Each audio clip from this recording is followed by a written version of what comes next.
ఇక ఎవరైనా మీ నాన్న గురించి ఏవైనా మాట్లాడితే నీకు అమ్మ మాత్రమే ఉందని చెప్పు. ఏంటమ్మా అక్కడేదో శబ్దం వస్తోంది? మనల్ని ఎవరో ఫాలో అవుతున్నారు.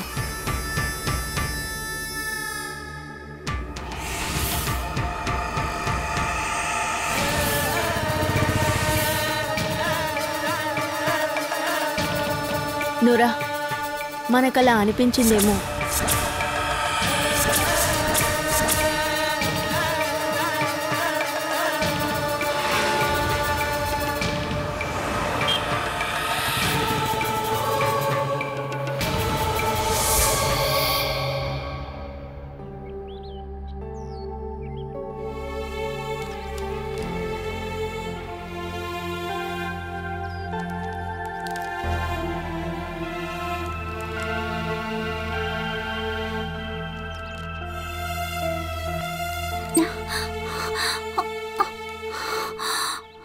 ఏమైందమ్మా? ఎందుకు ఇలా ఆశపడుతున్నావు? నాన్న జైలు నుంచి వచ్చేసారమ్మా. నేను కొట్లో వస్తువులు కొంటున్నప్పుడు అక్కడున్న కారు పక్క నుంచి ఎవరో ఒక వ్యక్తి దాక్కుని నన్ను చూడటం నేను గమనించాను. సడన్ గా నానేమో అనిపించింది. కొంచెం సేపు తర్వాత చూస్తే లేరు. నేను తిరిగి వచ్చేటప్పుడు కొట్టు పక్కన నాన్నలాగే ఒక ఆయన ఉన్నారు. నువ్వు సరిగ్గా చూసావా? నేను బయలుదేరిన తర్వాతే చూసానమ్మా. ఆయన నానేనమ్మా. నా దగ్గరకు వస్తారేమోనని భయపడి పరిగెత్తుకుంటూ వచ్చాను. ఒకవేళ నాన్న శిక్ష పూర్తయి తిరిగొచ్చుంటారమ్మా. ఇక్కడికి వస్తారా? నాన్నని చూస్తే నీకెందుకు భయం? నాకు ఒక్కొక్కసారి నాన్నని చూడాలనిపిస్తుంది, కానీ చూస్తే భయం వేస్తుంది. భయపడకూడదు, నేనున్నాను కదా. నేను మీతో ఉన్నప్పుడు మిమ్మల్ని ఎవరూ ఏమీ చేయలేరు. నాన్నేమోనని నీకు అనిపించుంటుంది. ఇవన్నీ లోపల పెట్టి నువ్వు వెళ్ళి చదువుకో. ఇదిగోమ్మా.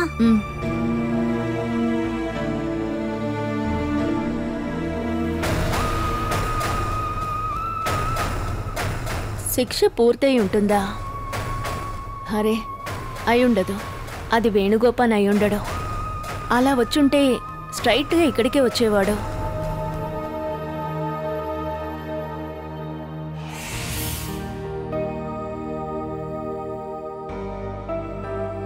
ఇదిగోండి.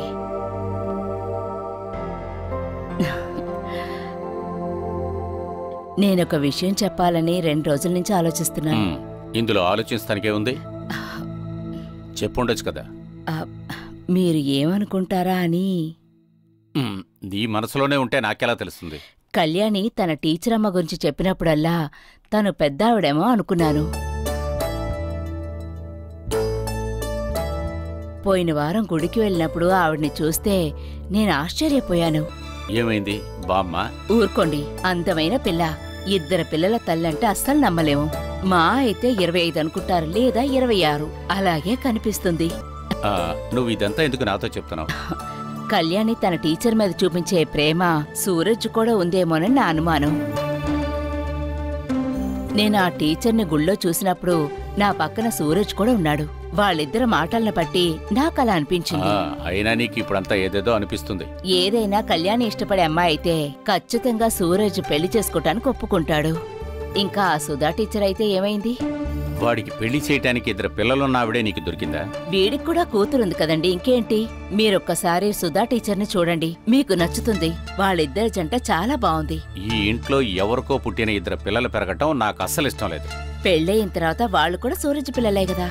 అది నువ్వు యాక్సెప్ట్ చేయగలవా? సూరజ్ కోసం నేనేమైనా చేస్తాను. అదంతా సహించుకోవాల్సిన అవసరం నాకు లేదు. మనం సంపాదించిన ఆస్తి అంతా వాడికే. అది అనుభవిస్తానికి ఇంకా తెలివిగా మేనేజ్ చేయగలిగిన కోడలే ఈ ఇంటికి కావాలి. అలాంటి అమ్మాయిని వాడిష్టపడాలిగా. కళ్యాణి కూడా ఒప్పుకోవాలి. నువ్వు కళ్యాణి గురించి మర్చిపో. సూరజ్కి నచ్చాలి, లేకపోతే ఇష్టమయ్యేటట్టు చెయ్యాలి. అలాంటి అమ్మాయి ఇప్పుడు ఎక్కడ దొరుకుతుంది? ప్రవీణకి ఏంటి తక్కువ? సూరజ్ విషయాలు మాత్రం కాదు, మన బిజినెస్లన్నీ చూసుకోగల టాలెంట్ ఉన్న అమ్మాయే తను. ఆ టాలెంటే కాస్త ఎక్కువ అనిపిస్తోంది. అసలు తనకేంటి సమస్య? కళ్యాణి మనసు ఈజీగా మార్చుకుంటుంది. అలాగే సూరజ్ కూడా ఒప్పుకుంటాడు. ఇవన్నీ ఎప్పుడు జరుగుతాయండి? ప్రవీణ కంటే సుధా టీచర్ ఎంతో అందమైన అమ్మాయి, ఇంకా గుణవంతురాలు కూడా. ఆవిడకిద్దరు పిల్లలున్నారనేగా మీరు అభ్యంతరం చెప్తోంది. దానికి కూడా ఒక మార్గం వెతికితే సూరజ్కి తగిన అమ్మాయా ఆ టీచర్? అది జరిగే పని కాదనిపిస్తుంది. మీరు తనని చూడకపోవటం వల్లే ఇలా మాట్లాడుతున్నారు. పెళ్ళయిన తర్వాత వాళ్ళిద్దరు పిల్లల్ని బోర్డింగ్ స్కూల్లో వదిలేస్తే సూరజ్కి భార్యగా తను చాలా బాగుంటుందండి. ఒకవేళ దానికి ఒప్పుకోకపోతే ప్రవీణ గురించి ఆలోచిద్దాం. ప్రవీణ గురించి మర్చిపోమని నేను చెప్పడం లేదు. సూరజ్ మీద తనకి ప్రేమ ఉంటే మనం దాని గురించి కూడా ఆలోచిద్దాం. అది ప్రవీణ టాలెంట్ని బట్టి. సుధా టీచరో ప్రవీణనో సూరజ్ ఎవరిని ఇష్టపడితే వాడిని పెళ్లి చేసుకోనివ్వండి. ఇంకా కూడా వాడి పెళ్లి విషయం అశ్రద్ధ చేయొద్దండి.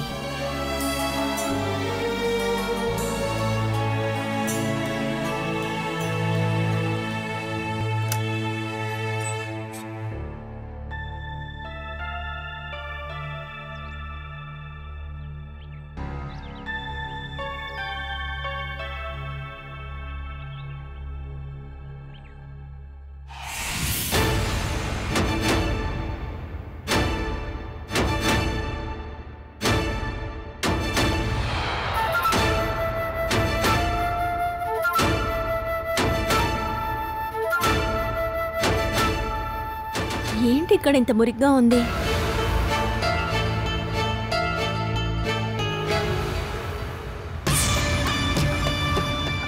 అన్ని చోట్ల ఉంది.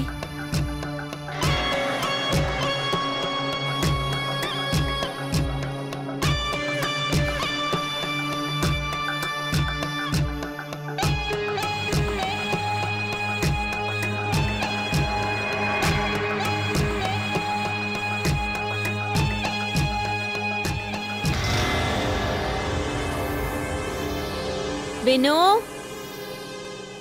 రే విను,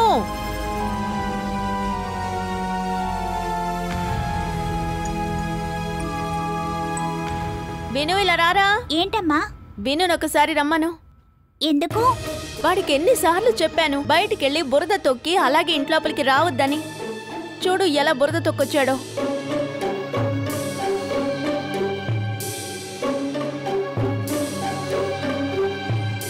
నువ్వు వెళ్ళి వాడిని పిలుచుకురా. విను, మొత్తం మురికి మురికి చేశాడు. విను,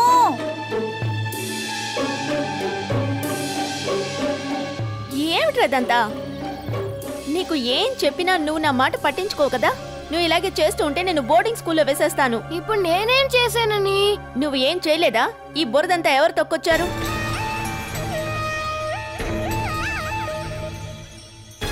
అమ్మా, ఇవి నేను చేయలేదు.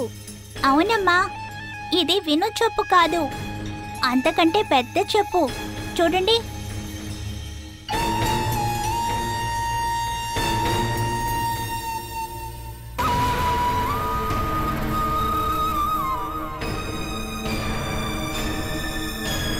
చూసారా, నా కాళ్ళ కంటే ఇది చాలా పెద్ద చెప్పు. అమ్మా, నిన్న సాయంత్రం దీపం పెట్టడానికి వచ్చినప్పుడు ఇక్కడ బురదేమీ లేదమ్మా. మన ఇంట్లోకి వేరే ఎవరో వచ్చారమ్మా.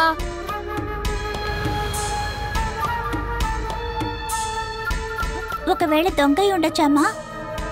ఇక్కడికి వేరే ఎవరో వచ్చారు.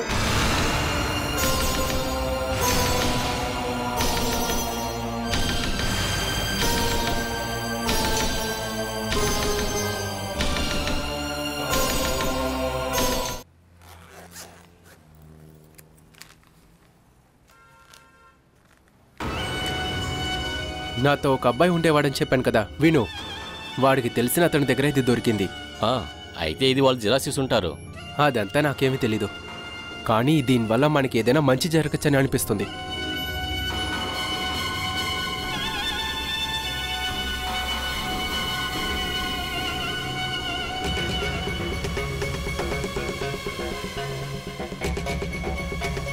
ఈ చోటు వాళ్ళ ఊర్లో ప్రభాకర్ గారి వాళ్ళ వైఫ్ జగదాంబ ప్రభాకర్ వాళ్ళ పేరులో ఉంది. జగదాంబ ఆరోగ్యం బాగోపోవడంతో వాళ్ళ అబ్బాయి సుమేష్ పేరులో పవర్ ఆఫ్ అటామీ ఇచ్చారు. Position certificate, litigation certificate, bank clearance certificate, tax కట్టిన బిల్స్ అన్నీ ఇందులో ఉన్నాయి. బ్యాంకు నుండి ఎవరి దగ్గర తాకట్టు పెడతానికి తీసుకొచ్చి ఇది వాళ్ళు పోగొట్టుంటారు. ఇది వాళ్ళు పోగొట్టలేదు, నేను దొంగతనం చేశాను. అలా చెప్పు. ఒరిజినల్ పత్రాలు సుమేష్ ఇక జగదాంబ సైన్ చేయడం ఈజీయే. అయితే ఏదైనా బ్యాంక్లో తాకట్టు పెట్టచ్చు. అది చాలా రిస్క్. ఇది మనం తీసుకువెళ్తే వాళ్ళకి అవసరం ఉందో లేదో ఆధారాల పాటు ఇంకా చాలా విషయాలు అడుగుతారు. ఇది వినుకి సంబంధించిన వాళ్ళదే. వాడెక్కడున్నాడో కనిపెట్టి వాడికి ఇచ్చేద్దామా? అదంతా తర్వాత చూద్దాం. ముందు దీంతో మనం ఏం చేయగలమో చూద్దాం. ఏదైనా ఒక షాపులో అంటే పత్రాలు తాకట్టు పెట్టి వడ్డీకి డబ్బు ఇచ్చేవాళ్ళు ఎవరో వెతకాలి. మురుగా, నేను చెప్పాను కదా చోటా నిక్కర్లో నాకు తెలిసిన అతను ఉన్నాడని, సైమన్. ఆయన నగలు తాకట్టు పెట్టే బ్యాంకులోనే పనిచేస్తున్నాడు. ఈ పత్రాలు చూపించి ఏదైనా చేయగలడమో అని అడుగుదాం. ఎంత దొరికినా మనకు లాభమే. ఆయనకి ఏమైనా ఇవ్వాల్సి ఉంటుంది. ఇక మిగతాది ఇద్దరికి సంవత్సరం. సరేనా? నాకోకే, కానీ డబ్బు రాగానే నన్ను మోసం చేయకూడదు. ఇలా చూడు మురుగా, ఇప్పటి వరకు నాతో ఉన్న వాళ్ళని మోసం చేయలేదు. నాతో ఉన్న వాళ్ళే నన్ను మోసం చేశారు. ఓ పని చేస్తాను, ఆయనకి ఫోన్ చేసి ఆ తర్వాత నిన్ను కలుస్తాను. నువ్వెక్కడుంటావు? అన్న గొడవలోనే ఉంటాను. సరే, నేనే అక్కడికి వస్తాను. ఇది నా దగ్గరే ఉండే నువ్వు. అయ్యో, అలా ఏం అక్కర్లేదు. పని అయ్యేంత వరకు ఇది నేనే ఉంచుకుంటాను. ఇంతవరకు నేను ఎవరిని మోసం చేయలేదు. నన్నే మోసం చేశారు ఎంతో మంది, ఎన్నోసార్లు. అందుకే ఇది నేనే ఉంచుకుంటానంటున్నాను. మిమ్మల్ని మోసం చేసి ఎవరైనా తీసుకెళ్ళిపోతే? అది కూడా కరెక్టే. సరే, నీ దగ్గరే ఉంచుకో. మీరు ఫోన్ చేయండి, నేను వచ్చేస్తాను.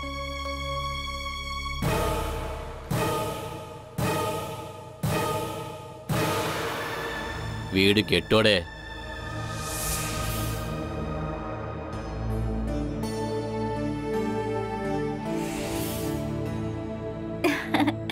ఇదిగోమ్మా నీళ్ళు. కళ్యాణి, నువ్వు బాగా తినాలి. అప్పుడే నువ్వు గుండ్రాయిలా ఉంటావు. నన్ను గుండ్రాయి అన్నావనుకో. లేదు, నేనలా అనలేదు. ఉదాహరణకే చెప్పాను. అది వాడు ఎగతాళి చేసే పేరు. ఎవరు? ఆ విను అబ్బాయి. అలాగా? అయితే నేను నీకు మెదట అలా పిలవను. నువ్వు దీన్ని మొత్తం తినేయాలి. అప్పుడే నువ్వు ఆరోగ్యంగా నాకు ఉంటావు. ఈ బల చాలు. ఇంకా కొంచెం తినమ్మా. నీకోసం మాత్రమే చేశాను. తీసుకొని వెళ్ళమని చెప్పానుగా. తననెందుకు బలవంతం పెడుతున్నావు? వద్దంటే వదిలే. బాగా ఆకలేస్తే తనే అడిగి తింటుంది. ఈ వయసులో పిల్లలు బాగా తినకపోతే సన్నపడిపోతారు. ముఖ్యంగా ఆడపిల్లలు. పళ్ళు, పాలు, గుడ్లు ఎప్పుడు తింటూ ఉండాలి. అప్పుడే అందంగా ఉంటారు. నాకు ఈ అందం చాలు. నాయనమ్మ, నన్ను డిస్టర్బ్ చేయకుండా ఇక్కడ నుండి వెళ్ళమని చెప్పండి. నువ్వు అక్కడ పెట్టి వెళ్ళు లాలి. కళ్యాణి తింటుందిలే. తనేమి మునపట్లా కాదు. ఎవ్వరితోనో గొడవ పడకుండా, మొండుకేయకుండా బుద్ధిగా తిని చక్కగా టైంకి పడుకొని నిద్రపోతున్నా చాలా మంచి అమ్మాయని వీళ్ళ టీచర్ చెప్పింది. మీరెప్పుడు నాయనమ్మ టీచర్ మని కలిశారు? ఎలాగో కలిసాన్లే. అయినా మేమిద్దరం ఫ్రెండ్స్ అయిపోయాం. ఫ్రెండ్సా? ఏంటి, మీ ఇద్దరికి ఎంత ఏజ్ డిఫరెన్స్ ఉంది? ఫ్రెండ్షిప్ చేయటానికి వయసు అక్కర్లేదు. నీకు టీచర్కి ఎంత వయసు తేడా ఉంది చెప్పు. అయినా కూడా మీరిద్దరు ఫ్రెండ్స్ లాగా లేరు. అలాగే మేం కూడా. నీ గురించి అన్ని విషయాలు ఫోన్ చేసి అడుగుతుంది. నేను అన్ని చెప్తాను. నువ్వు అక్కడ మాత్రమే కాదు, ఇక్కడ కూడా బుద్ధిగా ఉన్నానని టీచర్కి తెలియాలి కదా. నేను మంచి అమ్మాయిని. నేను పూర్తిగా తింటాను. లాలి ఇవ్వు.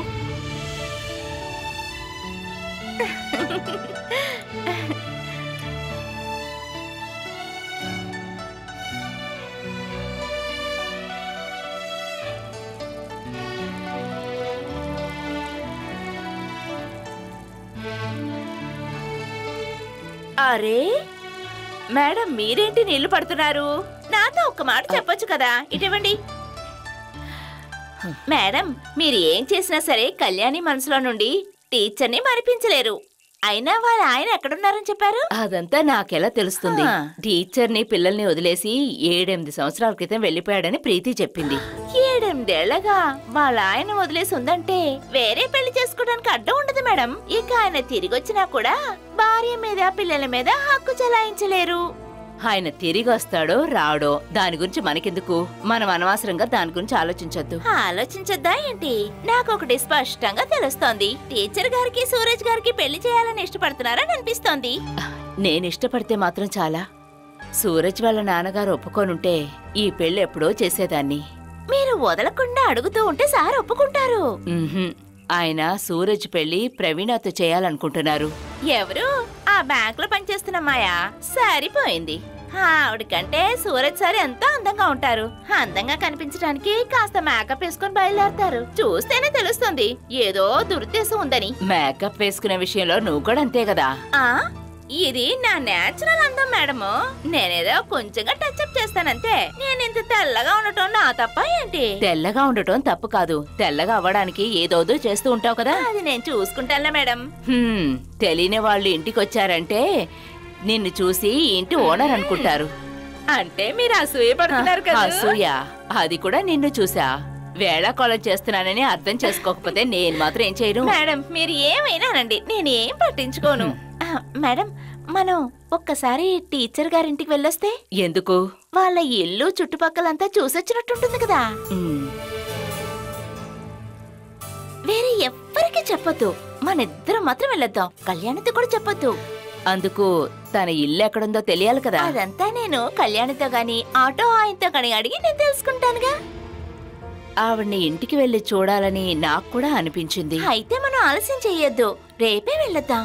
ఇక్కడి నుండి వెళ్లేటప్పుడు ఎక్కడికి వెళ్తున్నానని చెప్పాలి? మీకు తలనొప్పి గాని కాలు నొప్పి గాని కీళ్ల నొప్పులని ఏదో ఒకటి చెప్పండి.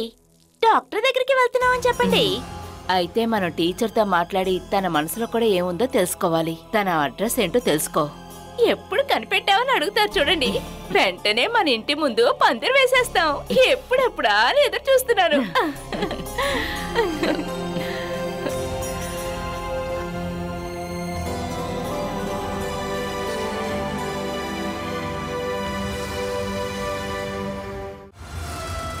అఖిలా, నిన్ను వేడి నీళ్ళడిగి చాలాసేపు అయింది. అఖిలా, ఇదిగో తెస్తున్నాను బామ్మా. ఏదైనా అడిగానా అనుకో వెంటనే రాదు.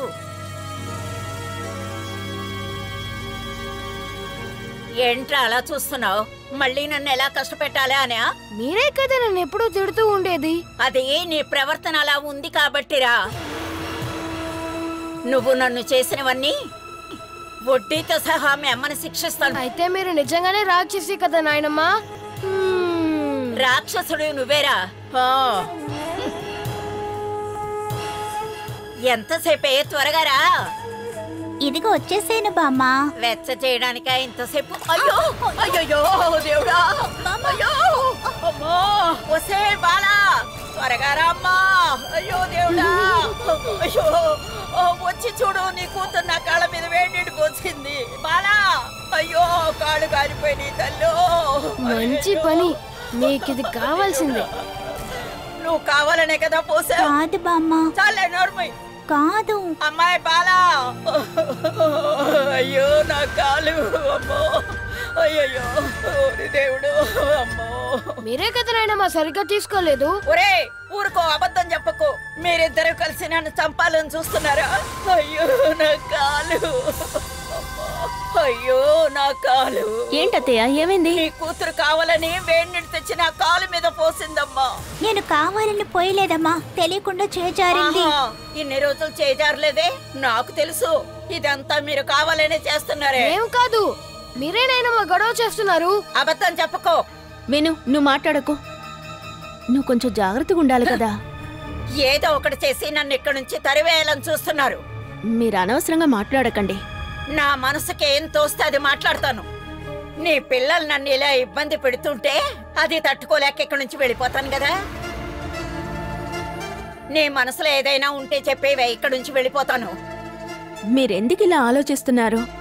మిమ్మల్ని నేను అలా అనుకోని ఉంటే నేను ఇక్కడికి తీసుకొస్తానా? నువ్విప్పుడు పాతకాలం మనిషివి కాదే. నీ పరిచయాలు పెద్ద పెద్ద వాళ్ళతో కదా. వాళ్ళందరూ సరదాగా వచ్చి వెళ్ళడానికి నేను అడ్డు కదా. అది నువ్వు నాతో నేరుగా చెప్పలేక ఇలా అడ్డదారిలో పిల్లల ద్వారా నన్ను ఇబ్బంది పెడుతున్నావేమో. నన్ను అనుకోవాలి. ఎలాగైనా కన్న బిడ్డలతో ఉన్నట్టు కోడల సంపాదనతో బతకలేంగా. మీకోసం నన్ను ఇంకేం చేయమంటారు చెప్పండి. ఇంతకంటే నువ్వేం చెయ్యక్కర్లా, చాలు. 2-3 రోజులుగా రాత్రులు ఇక్కడికి ఎవరో వచ్చి వెళ్తున్నారు. అది ఎవరో ఏంటో నేను అడగను. మళ్ళీ ఊరు వాళ్ళందరూ వాళ్ళని పట్టుకొని నిన్ను వేలెత్తి చూపే పరిస్థితి తెచ్చుకోకు, అంతే. తప్పుకో రచ్చ వచ్చినోడా.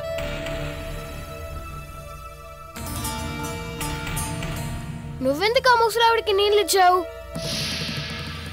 అమ్మా, నేనేది కావాలని చేయలేదమ్మా. నాకు తెలుసమ్మా.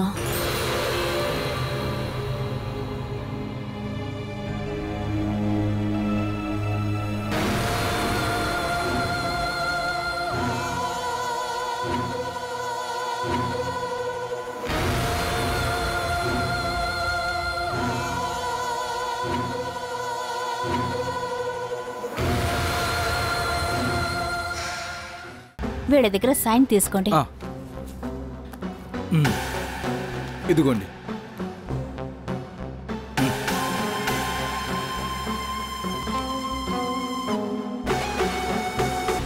పేరు, అడ్రస్, అమౌంట్ ఫిల్ చేయాలి కదా. మేడం, ఇప్పుడు వౌచర్లో సైన్ తీసుకోండి, తర్వాత రాసుకోవచ్చు. వీళ్ళకు సర్టిఫికేట్ కూడా ఇవ్వాలి. ఇదిగోండి. ఇదిగోండి, ఇక్కడ చేయండి.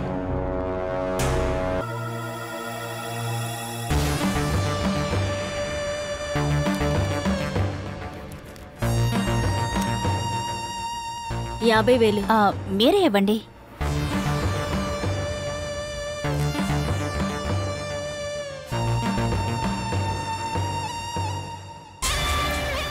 మేడం, దీన్ని మీ లాకర్లోనే ఉంచండి. అంతా ఫుల్ చేసాక సేఫ్ లాకర్లో పెడదాం.